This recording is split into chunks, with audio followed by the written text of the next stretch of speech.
السلام علیکم۔ کراچی میں انتہائی افسوسناک واقعہ، چچا کے ساتھ جوس لینے جانے والی بچی آئل ٹینکر کا شکار بن گئی۔ واقعے پر علاقے میں کوہرام مچ گیا۔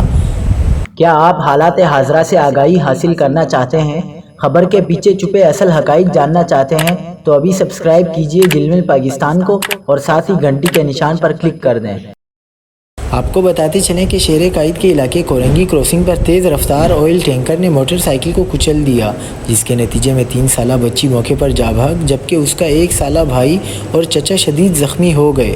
پولیس کے مطابق حادثہ اس وقت پیش آیا جب کورنگی اللہ والا ٹاؤن کی رہائشی 3 سالہ سائرہ اپنے 18 سالہ چچا راج محمد اور 1 سالہ بھائی سبحان کے ساتھ موٹر سائیکل پر جوس خریدنے جا رہی تھی۔ کورنگی کراسنگ کے قریب تیز رفتار آئل ٹینکر نے موٹر سائیکل کو زوردار ٹکر ماری، جس سے سائرہ زخموں کی تاب نہ لاتے ہوئے دم توڑ گئی جبکہ راج محمد اور معصوم سبحان زخمی ہو گئے۔ جاں بحق ہونے والی بچی کا خاندان محنت مزدوری کی غرض سے کراچی میں مقیم ہے اور ان کا آبائی تعلق گلگت بلتستان سے ہے۔